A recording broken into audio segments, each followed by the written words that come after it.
All right, I'm going to call this meeting of the Budget Committee to order. Can we get a roll call, please? Allers. Present. Deacon. Here. Tinsley. Present. Lester. Here. Mealy. Here. Schwartz. Here. Spencer. Here. Spicer. Present. Wiseman. Right. Here. We have a quorum. Thank you very much. Bring this to committee discussion of budget, and we have 4 items that remain on the parking lot. And it would be my preference to just sort of work our way down through the list. The first one I see here, Councilman Schwartz, relates to your proposal to add $40,000 for PD active shooter vests, and then $30,000 for GPS crash reconstruction. And I believe the source for that is SRO PD personnel scrivener's error. Yeah, it Would was. you like to speak to that? It was just change that Sheila and them did that freed up $70,000. Those are 2 pink sheet items that the police had asked for. So. And as a refresher, that Scribner's error was that we have 2 officers that are currently budgeted in the 10300 police department, which are incorrect. They should be in the SRO department. And so by moving those to SRO, there's a 50% recoupment that happens with the public school system. And so that's the dollar amount, $70,708.83 in additional revenue. So at this point, I guess just make the motion to pass it. There's been a motion. Yes, and a second. Further discussion among members of the committee on this motion. Does everyone understand what's been proposed? Any comments, questions? Seeing none, roll call, please. Allers. Yes. Deacon. Aye. Tinsley. Aye. Lester. Aye. Mealy. Schwartz. Aye. Spencer. Aye. Spicer. Aye. Wiseman. Right. Aye. Motion passes. Thank you very much. Next item on my list here, Councilman Mealy, is your proposal to remove the public relations coordinator funding and add funding for the neighborhood services grant reorganization proposal. Would you care to speak to that? Sure. Maybe not so much of the grant or the PR person at this time. I'll do that a little bit later, but more focusing on the grant here. I sent out some information to some colleagues and trying to kind of make a case for this. I'll be pretty brief on it. I mean, for me, it comes down to, are we going to let the city get to a position where we have, these budget processes become more because we don't have funds. I don't see an interest in raising taxes, certainly from my end. I don't see an interest in raising fees that citizens would pay. So I see grants as one avenue in which we can increase revenue for Jefferson City. I happen to work in grants, so this is kind of close to me. And I see where, and it's of course at a lot different level with the state, but I see where we are. I see that we have a whole team to do that type of work. The impact that it has on our organization in terms of dollars, and relay that here to the city of, a little over 40,000. I mean, I think we're really hitting the mark with this grants reorg. I know there's some concern about doing this now or later, and I'm happy to hear those concerns. My only thought on that is, the more time we wait, I think the more we lose. We have, grant cycling all the time, and, they're great for these one-time purchases, right? So if we're looking for a dump truck or something that, once every 20 years, this is the perfect opportunity to free up our taxpayer dollars and use those on big projects. So I really look forward to this reorg and this focus on grants, and essentially the focus on building Jefferson City's, bank account.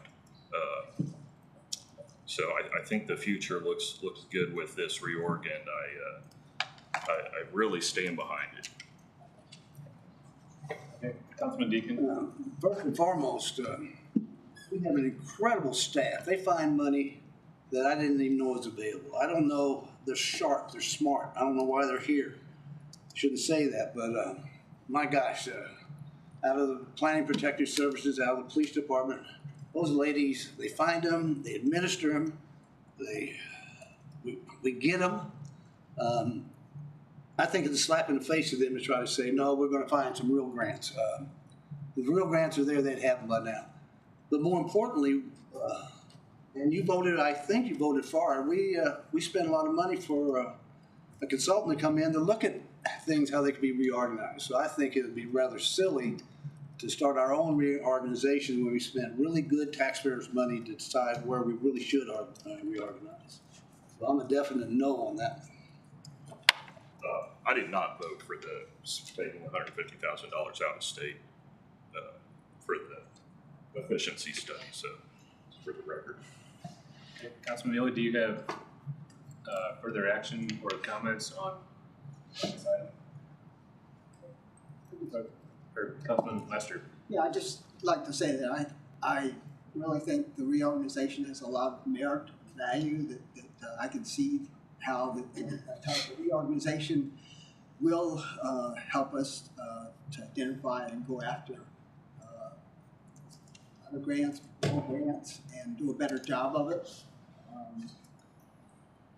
I am somewhat concerned that it hasn't been discussed enough, and concerns that have been raised by staff are still out there. And so, going through the administrative committee and having that discussion, especially with the new the city administrator on board, would be the way to do it. I really don't myself think we need to wait for the efficiency study, because I think the benefits of that reorganization for grants and strategic planning, visioning is important and needs to happen as soon as possible. Councilman Schwartz and then Councilman Allers. Yeah, I just find it convenient that there wasn't anything said about taking the mayor's one priority out of the budget to fund this. You know, I just hope everybody on the committee sees what kind of partisan nonsense this is and votes no. Thanks. Okay, Councilman Allers. There's a time away, just thinking about the whole budget things and how, we're looking for extra money and all that. I think maybe a reorganization or something to look at that department is warranted and all that. I like the idea of doing it right before the budget coming in, as I think this would be a major way to look at a department.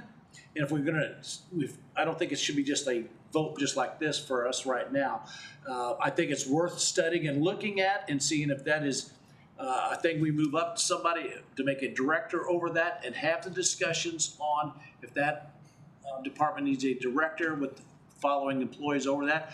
I would like to have information from the matrix study, and also I would like to have some the thoughts on the new city administrator coming in, and then after we pass this budget from the mayor and what we've come up with, then have a very good legitimate discussion. I don't think this is something we need to act on in right now. I think it's very worthy of looking at this coming forward, starting after the budget's done this year, and maybe there's some other avenues on where a grant writer could be put in, or how we see it fit that would bring extra dollars and extra things that we are looking at. Because, if I remember right, the pink sheet had $42 million pink sheet items, if my memory served me right, and we just don't have that money. So I think it's a worthy thing to look at coming up after we pass this budget, and then go from there, and then get the new administrator Brian Crane's thoughts, and let him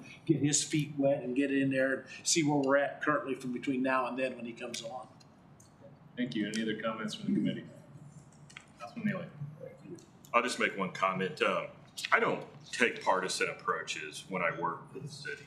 I try to listen to my constituents first. I try to listen to or focus and think about city employees second, and then third would be our entire community. So this has nothing to do with anything partisan. I think it's just you save and you invest before you spend. And I think the investment part is before us. And I think the spending part is something that we all understand how to do. So that is certainly not partisan for me. It's just the merit of these individual things. But after hearing my colleagues and some of this interest in waiting, I think, Chairman, if it's all right with you, what I'd like to do is remove the grant reorg from the parking lot, and then I would like to discuss remove it from the attachment to the PR coordinator, leave the PR coordinator on the parking lot, and then discuss that. Okay. You want to go ahead? We're there. Yep. Okay, perfect. I've been thinking a lot about the PR coordinator, and one of the things that I'm having a really ethical challenge with is we've offered our city employees a 3% raise and in this budget. And, if I'm an employee receiving a 3% raise, and then on the same token, I'm an employee of an organization that's like, well, now we have 6-figure plus for a PR person, of which most things tasks to this PR person are being completed currently. I think it really puts a bad taste in my mouth. I mean, I think a lot about our city employees and what they do for our community, and 3% compared to an 8% plus raise from the state, not remaining competitive in that regard, and then finding this fund. And I know $118,000 get you above 3%. I get it, but I think it's the principle of the matter that we tell folks we have 3% for them, and then we move on and find $118,000 for a PR position. So I am opposed to spending that money right now. Again, if we invest with some of these tools that have been presented to us, and we have a bigger bank account, we can fund pay our city employees, what they should be. I mean, we have city employees that qualify for housing assistance. If we get to a point where we can really pay our city employees the worth of the work that they do, then I'm very happy to revisit a PR position, but not at this time for me. Okay, so I would like to clarify one point. This is not a 6-figure position. I'm sure that's a question. It is all inclusive of salary and all the benefits that are offered by the city. So this position is not a 6-figure position, but once you add benefits and salary to it, it is. Councilman Wright. What is going to be the advertised salary range for the position?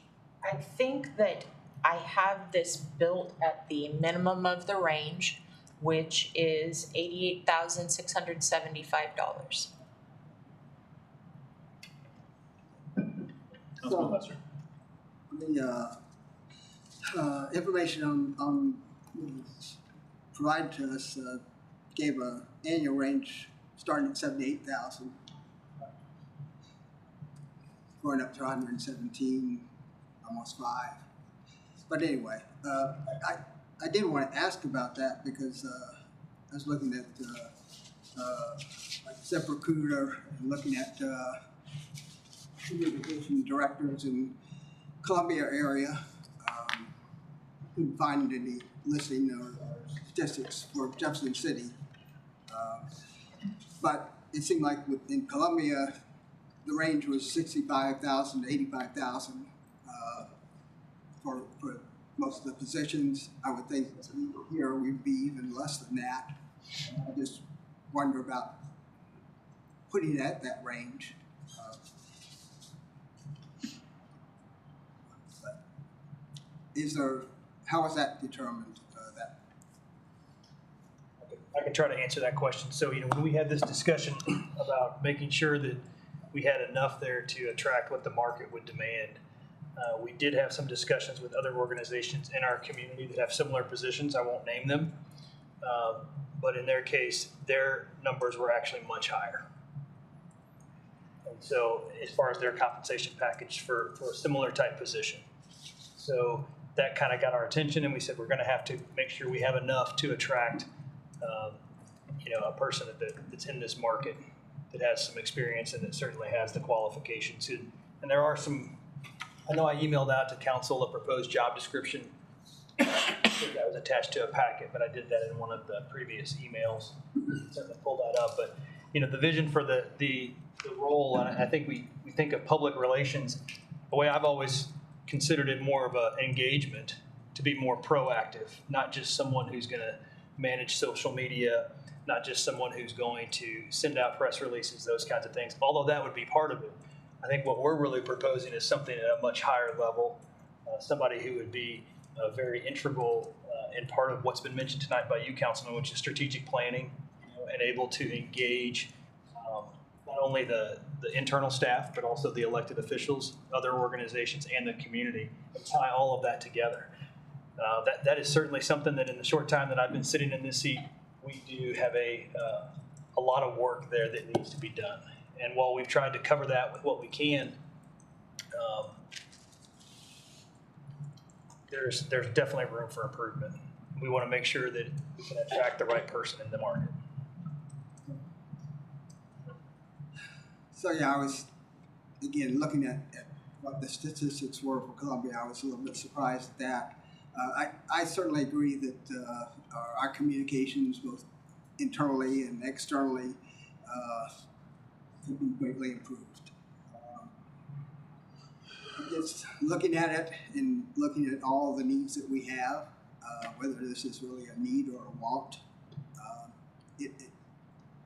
that bothers me because we have a lot of needs, really concrete. I do understand this is something that the mayor sees great value to, and I would assume the incoming administrator probably does too. And if I may, I had that conversation with him this morning, and we talked about his struggle in other places of finding someone to fill that role. So I think it's safe for me to echo his support for the position. Councilman Deacon. If I may, if you get the right person, just like Mr. Mosley, Dr. Mosley over at Lincoln, he has a lobbyist, but he hustled himself, he hustled the school, he hustled everything through Jeff City, and by gosh, they're on board with him and he's doing great things. We have lobbyists, but we don't have somebody that hustle the people day after day after day. The community at large, the people that make things work, find out what's going on, how to make it better. You get the right paid person in there and the city's going to sail. Right now, we're just so disjointed and we don't have enough representation over at that. I don't know how you mess with those people. We got too many Republicans because they're all A personalities. Nobody wants to get in. But anyway, the right person could really set us somewhere else. Councilman Spencer. I support the position, and I appreciate all the efforts of all the individual departments and their staff person to communicate from within their departments.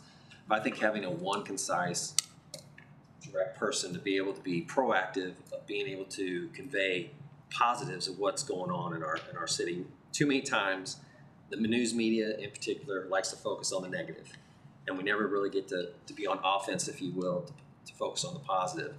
And I think it also lends to something I've been championing as well, and that's just open and transparent government. And I think that position will definitely do that, and it'll allow our incoming city administrator, who I would have the utmost faith in be able to do dual role. But we've got a lot of other projects that we're looking towards to where he's going to have to really focus his energy on, and we need to be able to communicate that too. So I'm kind of excited to be able to see fruits of this position, and again, to echo having that open and transparency within City Hall. So thank you. Any other comments from the committee? Councilman Mealy. Thank you. So the job description I've got here is a salary range of $78,305.73 to a salary of $117,458.59. So if there's a correction, I don't know where it is, but we can expect that this be near or at a six-figure salary, and with a complete lack of being able to give a meaningful raise to people who have served our city for 15, 20, 30 years. I cannot support this right now. Potentially in the future, if our finances, accommodate for it. Any other comments? Councilman Schwartz. I hope everybody can just peel back the curtains and see how ridiculous this is. I mean, it's petty, it's small, meaningless. I don't get it. It's entirely partisan. And to say it isn't almost goes to the effect of saying my fellow committee people don't know what's going on here. I mean, let's just vote no and move on. Councilman Spencer. Yeah, just as it relates to 3% raises for city staff. I've worked 25 years for the city, and there was quite a few years where we didn't get a raise. So I appreciate the effort that the mayor and you as interim city administrator and department directors has really tried to lay out some enhanced compensation raise. And I think the employees recognize the importance of that, and I think they're appreciative of it. So, And it did come from all the departments, all department directors, and from feedback from their staff. So that was a priority from the beginning to try to maintain that. thank you. Councilman Allers. Seeing what is potential for the boon for Jeff City, which I think we're set up for currently coming up. The city administrator will probably have his hands full. We're probably going to load him up with good things to grow Jeff City. I think it would help him to have someone trustworthy enough if this goes through to explain what is going on, and he will get out into Jeff City more than probably currently some of the things that we're doing now. And it also will help, I think, easy communications amongst city departments and all that, and with this city administrator. I had reservations, to be honest with you, at first thinking about it. The health insurance bill was, a big question for me. Looking at what $1.4 million, whatever that number was going to be at first, and just seeing if we, coming in new on the city council, where this money's coming from and all that. With discussions and all that, I feel comfortable that this is probably a good organization to have that in right now for what we have coming up, and I feel very comfortable to vote yes on it. It is currently in the budget. So, Councilman Neely? Yeah, just one final thought. For me, again, I'm surprised the rhetoric's allowed, but this isn't partisan. This is saving before spending. That's what this is for me. Okay, what action would you like to take under? So I guess I would do I need to make a motion, or? You do need. Okay. I guess I'd make a motion for this to be removed from the city's FY24 budget. Okay. There's been a motion to remove this position from the FY24 budget. Is there a second? Hearing none, the item fails for lack of a second. Next item on the list, Councilman Mealy, is your proposal regarding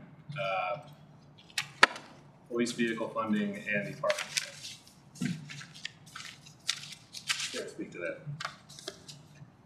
Yeah, I think that when this came before, and I understand the concern about looking at this twice, but it kind of snuck by, if you will. And I think if we're going to fund vehicles for the police department, we need to do it with police funds. I know that we're all aware of tremendous opportunities downtown. We've received support not to do this from stakeholders in that area.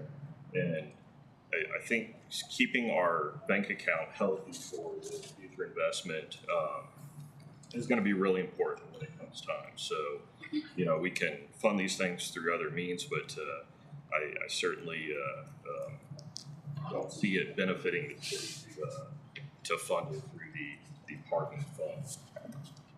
Councilman Lester. The parking fund by ordinance is set up to fund operations and capital needs of parking. And I just think this is a bad precedent to take money from the parking fund for other purposes. We're looking at, and we've been talking about for a long time, the need for the new parking, garage parking. We know we're gonna have to do this. It's probably gonna happen this next fiscal year. Funds that we have in there, we know probably, it's gonna be really hard because it's gonna be a high cost item. And that's what these funds in the parking fund are for, help with funding that. Once we do that, start that process, right now we're getting, in the parking garage fees, we're getting close to $300,000 per year. But once we start that, and we're gonna have to tear the parking garage down, I'm sure, we're gonna have a period of time, it's probably gonna be a year, maybe 2 years, where we're not gonna have any of that money or very little of that money coming in to help with parking operations. So anyway, the other thing about this is we did fund the car that police requested as immediately something that needs to be funded. And I know from being on the council, and I think everybody can witness this, anytime the police chief has brought to us a need for a car or a piece of equipment, presents it, justifies it, we always find the money for funding that car or whatever it is. And there is funds in police capital improvement now a little bit, and there's funds close to $5 million still undedicated within that. But anyway, my point is that I don't see that this is necessary, and it's a bad precedent to set to take funds from parking for any other division and use it that way. Were you intending to offer an amendment to the motion to provide funding from some other source, or are you just making the comment?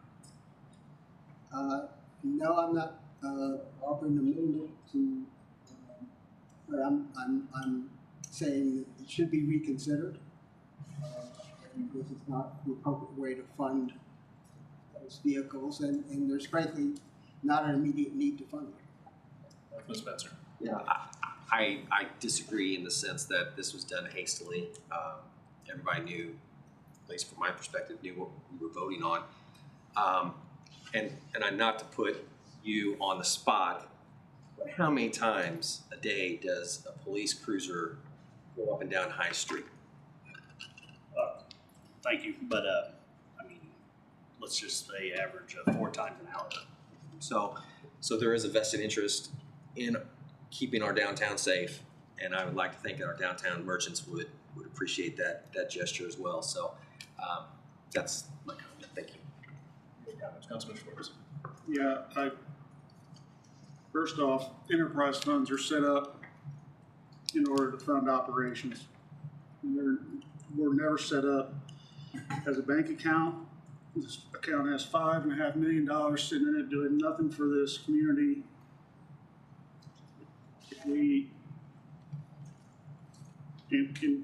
When we do get to the point of building a parking garage, it's going to be a vastly larger discussion than $260,000 for police cars that we've already established that detectives couldn't even get to a attempted murder scene in the snow because they don't have 4-wheel drive.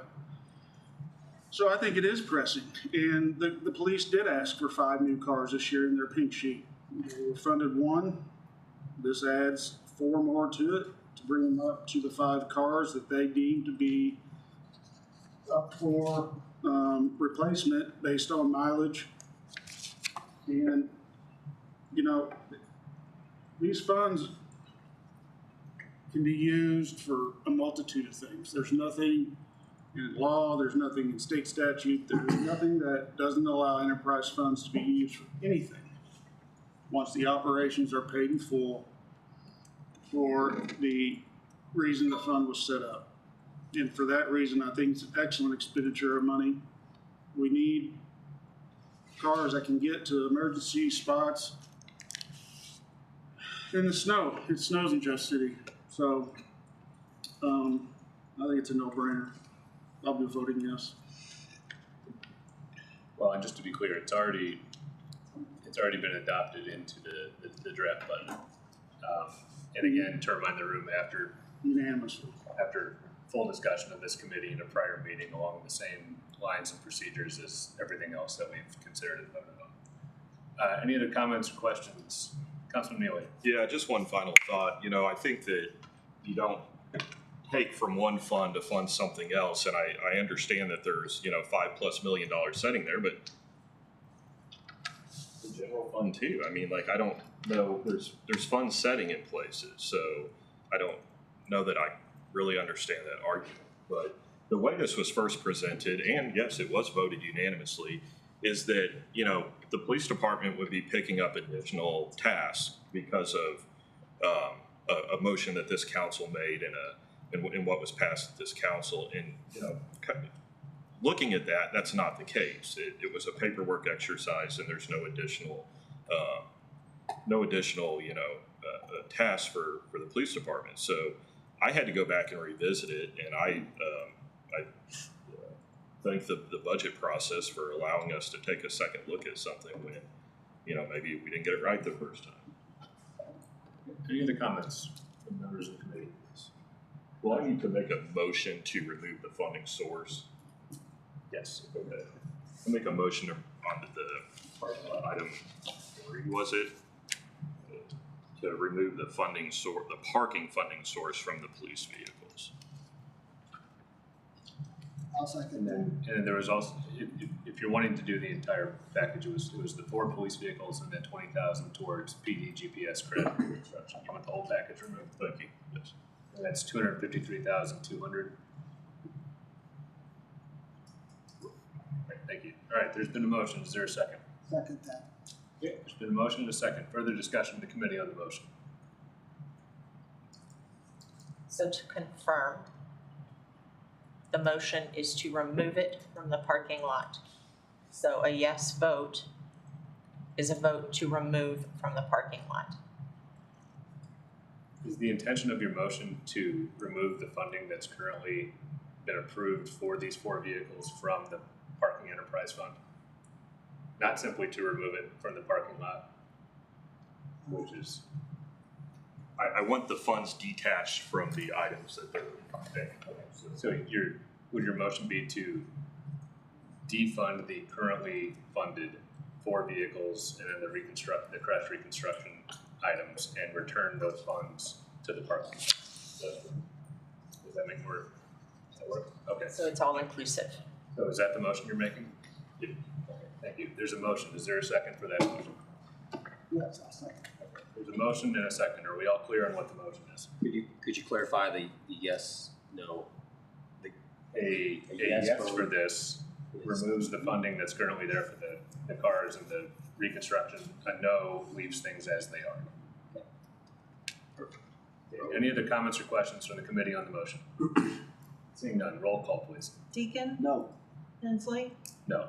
Lester, Aye. Mealy, Yes. Schwartz, No. Spencer, No. Spicer, No. Wiseman, Wright, No. Allers. Motion fails. Thank you. The next thing on the item, and I'll turn to the park staff who's here. There's a Parks Commission request to add $2 million in projects to be funded from the Parks Fund balance. My understanding is that while this may have, in a perfect world, have been intended to be included in Parks' proposed budget, it was not included in the budget that was presented to the mayor and then presented to council. So would you all be in position to quickly run down sort of what those projects are and tell us anything else about those projects that you care to share?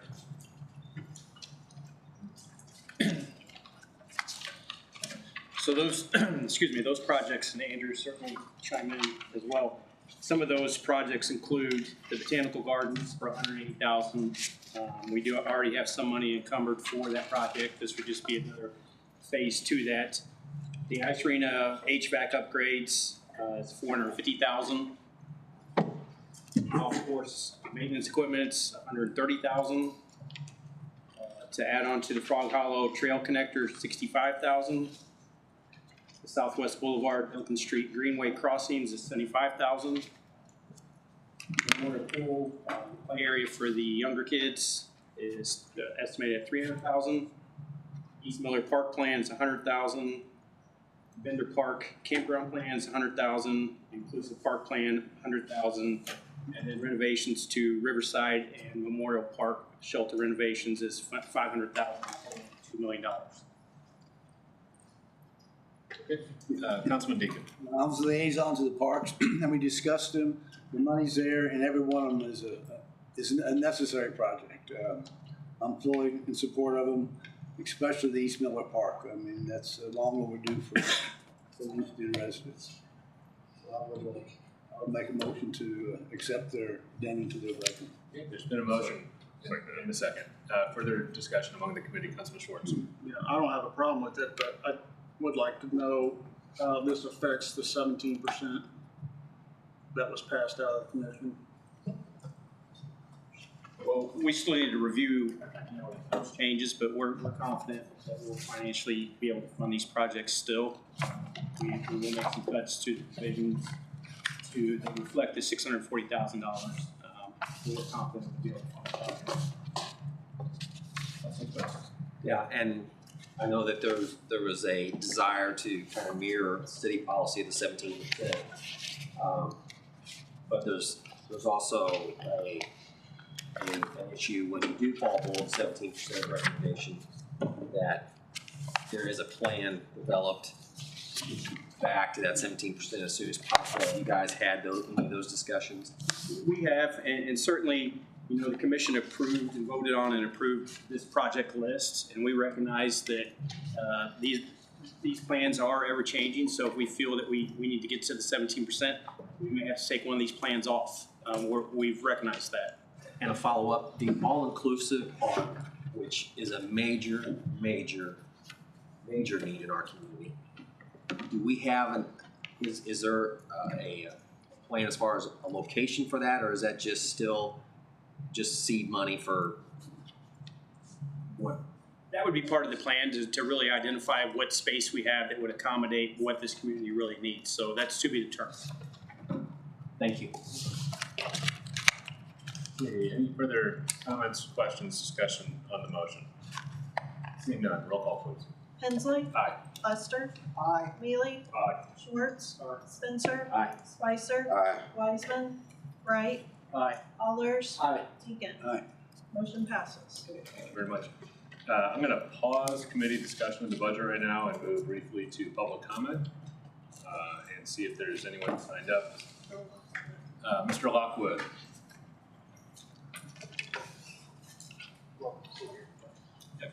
Please feel free to come up and have a seat or stand, whatever you prefer. It's up to you. Feel free to have a seat if you'd like. You'll have 3 minutes once you're ready to begin. Thank you. Thank you for the opportunity to speak to you this evening. I'm here as a citizen of the 4th Ward and wanted to talk a little bit about the history of parks funding. As many of you are aware, the park property tax levy was approved unanimously almost by voters back in the early 1950s, and was a source of funding for parks for many years. The maximum amount was 40 cents per 100,000 assessed valuation, and during the time it was in effect up until 2000, the maximum amount ever approved by the council was 20 cents, about half of that. During the 60s and 70s, parks funding was supplemented by the gross receipts tax on utilities. 4/7 originally went to parks. As revenues grew, the council cut that amount down to 2/7. And in 1981, finally, the council eliminated the funding from gross receipts utility tax to parks and replaced it with a general fund subsidy, which continued up until 2004 when the local park sales tax was passed. In 1982, under the threat of council eliminating the subsidy altogether, the park board was forced to relocate from its offices in Washington Park into City Hall and begin utilizing city administrative services, which up until that time had been provided and done by in-house personnel for the Parks Department, handling HR, financial accounting, and payroll work all in-house. There was no administrative chargeback fee through 2004. In 2005, the local park sales tax was overwhelmingly approved by voters, and it had very many benefits, not only to the park fund, but the general fund as well. There was no mention of an administrative chargeback until after the vote was passed by the citizens. Over the years that has been in effect, about 18 years now, the general fund has benefited immensely. The general fund subsidy of about $1.2 million was reallocated to police and fire and public works. I think, if I recall correctly, the first year or so, about a half a dozen firemen and policemen were added to the police force. And the public works was able to upgrade their equipment considerably. Since 2004 or 2005, when the tax went into effect, the general fund has reaped the benefit of about $20 million in money that was previously gone to parks as a subsidy. In addition, the park fund has provided about $5 million during that time in administrative chargeback fees. And the capital improvement sales tax, which was originally 23% share for parks and was cut to 10%, offered another $8 million that went into parks, into public works and other citywide projects, totaling about $33 million in total over the last 18 years since that went into effect. I'd also like to comment that the 17% reserve, which I think the city's wide policy is, that when I was director, that was the amount that we had in reserve. I don't know when it was changed to the lesser amount, but it was 17% during my tenure. Again, the park board was given exclusive control of the budget and funding, not only by the original vote in 1948, but also when the city charter was adopted in the 1990s. So I'd simply say that it seems like the general fund keeps wanting additional funding from the park fund. I don't think there was ever any objection to paying an administrative chargeback fee for the actual cost of services. The Park Commission did agree on a 5% rate, but felt that the fee was arbitrary and had absolutely no relationship whatsoever to the cost of providing those services to the Parks and Recreation Department. So I would simply encourage you to take a look at that. The administrative chargeback fee is important to the operation of the city, but the amount of funding that goes toward it's a handicap on the park budget and the funding for the things that they need to undertake. So I appreciate your reconsideration of that amount and maybe some more thorough discussion with the Parks Commission about that particular subject. Thank you. Thank you, sir. Any questions for Mr. Lockwood? Thank you very much. Okay, returning to committee discussion of budget. Councilman Schwartz.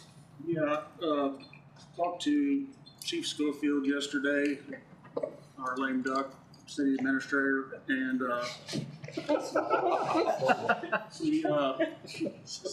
I think the forces that be are doing a really good job at finding this ARF truck. It sounds like we might need just a little bit more money allocated towards it in order to get the best we can get for the money.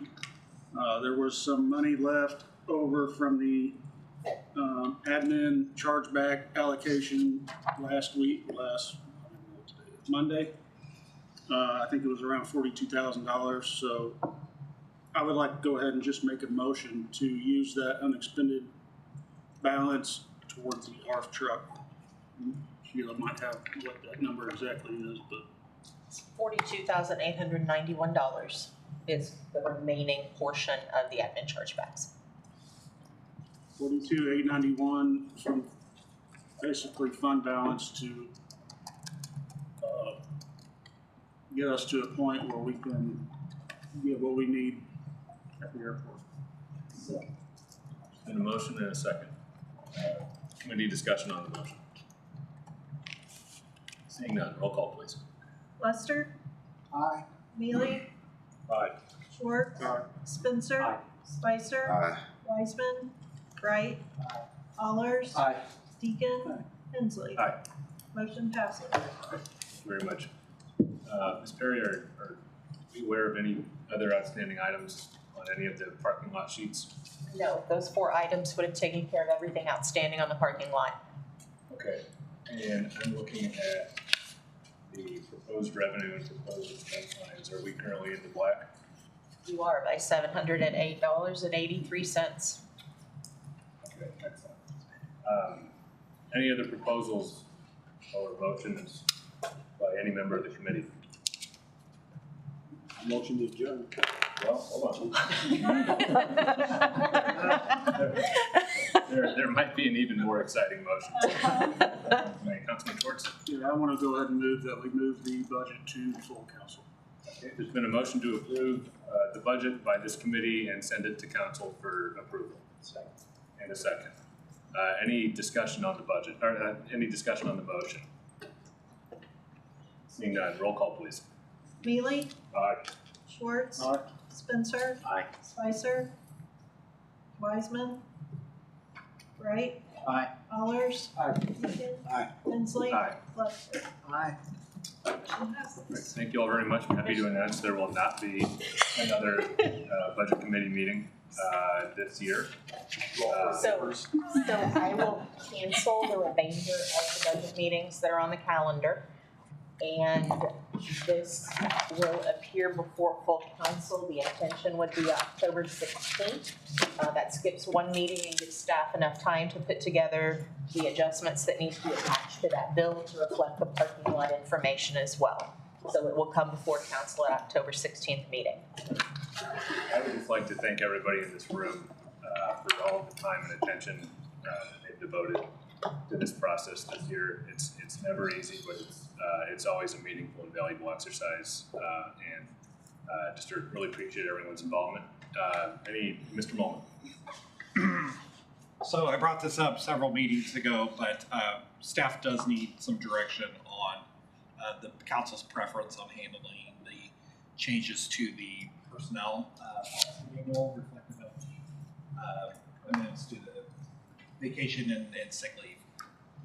So previously mentioned that you can either roll it into the bill or introduce it. So any direction would be, well, or if there's no preference, then we can just figure it out.